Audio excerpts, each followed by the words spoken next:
Good morning, students of Standard 9th. Welcome to the first video for this week.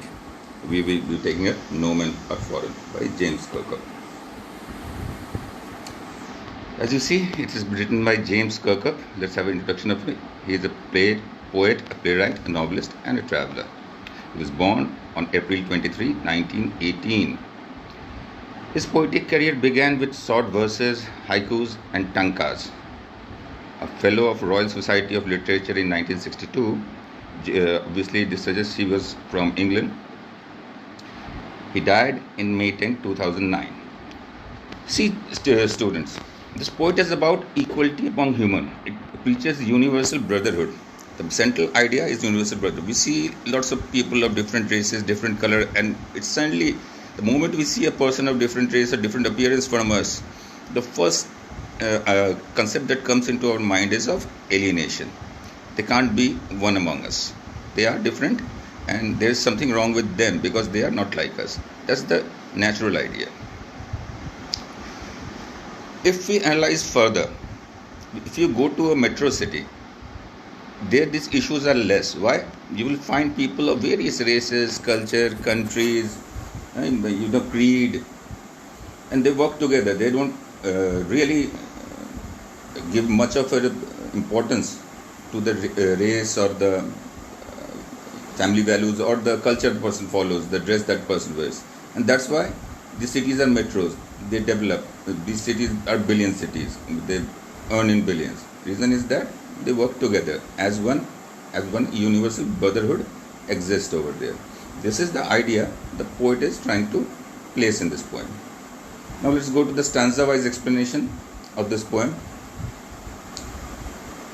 Stanza 1. Remember, no men are strange, no country is foreign. Beneath all uniforms, a single body breathes like ours. The land our brothers walk upon is earth like this, in which we all shall lie. Now let me underline a few features in this stanza for me to understand. The land our brothers, and then the second one would be the first line, no men are strange, no country is foreign. These two lines basically talks about universal brotherhood. Land our brothers walk upon. The people walking on in different countries are same as ours. So it's about universal brotherhood. Then again, beneath all uniform, a single body breathes like ours. Right?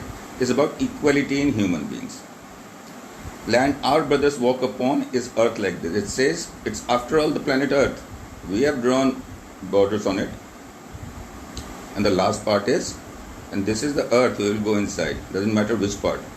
We all shall be a part of this very earth at the end. Stanza 2, let's go.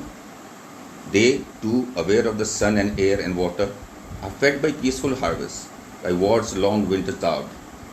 Their hands are ours, and in their lines we read a labor not different from our own. Once again, let's talk about the similarities, why it's universal. Sun, air and water is same for everyone on this planet Earth. There are no different air or different sun or different water for people. They are all same. When it's peace, there is harvest and everybody are fed. Then we all need peace and harvest to be. And when there is war or winter, it brings starvation. And you see, our destiny, we talk about in the lines of hand, is destiny. And destiny is same, more or less same. Remember, they have eyes like ours that wake or sleep, and strength that can be won by love. In every land is common life that all can recognize and understand. If we go on to explain this and highlight a few points, have eyes like ours that wake and sleep, basically that's the daily routine of every human being, no matter in which country they stay. And no matter which country you stay, love can win anybody, even more powerful ones. And the life is common in everybody. Everybody wakes up, goes to work, comes back, everybody worries for their well-being of the children. Everybody likes entertainment, everybody likes lessons. The same thing, life is same everywhere in the world. Stanza 4 is a bit different. Let us remember, whenever we are told to hate our brothers, it's ourselves that we shall dispossess betray, condemn. Remember, we who take arms against each other. When we are told to hate our brothers, there have been leaders who have caused war. Because why? They say that country is bad, that race is bad. Just annihilate them. Just end them. But if we do so, what will happen? We'll dispossess, betray, condemn ourselves, because that the person in other country is also my brother. Who am I dispossessing? If I'm dispossessing my brother, if I'm betraying my brother, I'm betraying myself. In the last stanza, it is the human earth that we defile. Our hells of fire and dust outrage the innocence of air that is everywhere our own. Remember, no men are foreign and no country is strange. So when we go to war, what do? We make our earth ugly. Defiling, to make ugly. We make our earth ugly whenever we go to war. Our hells of fire, whenever we go to war, we make our planet Earth a hell. Hell is associated with fire. There is always. And we outrage the innocence of the air. The air becomes polluted. It goes everywhere and pollutes other countries too, which are not fighting. So we are asked to remember, we all are brother. It's about all the universe is our brother. The poetry is about universal brotherhood. Now let's go to some literary devices. So first, to begin with, we will go on to the rhyming scheme. That's the part of literary device. The rhyming scheme, you will not find a single rhyming scheme. So we will term it as a free verse.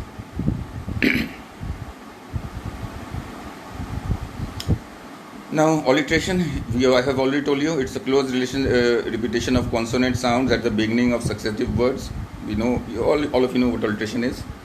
A single body breathes, B and B, consonant words, it's alliteration. Then there are more. Or sleep and strength, sleep, strength, alliteration. Metaphor, you already know what metaphor is.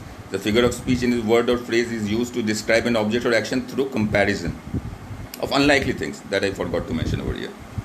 Beneath all uniform, a single body breathes.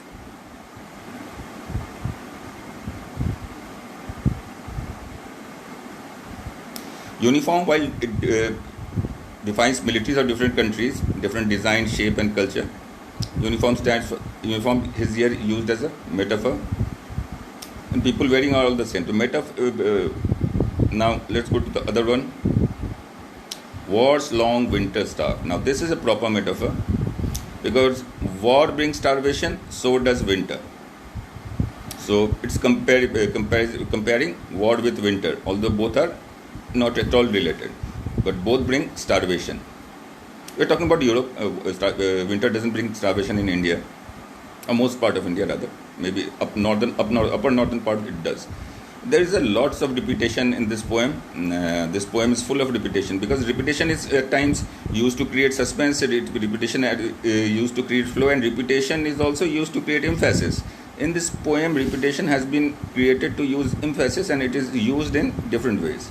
See, remember, maybe it's not used in a single stanza, but it has been used 5 times in this, to emphasize that you must remember, don't forget that whatever a poet is stating is important. Like, remember, no men are foreign, no country is strange. Then there are further lines you will find. This was the first line, first stanza. Remember, no men are strange, no country is foreign. Obviously, is the last line. In between, there will be lots of remembers. Remember, they have eyes like us, and so on and so forth. So this will be all. Thank you.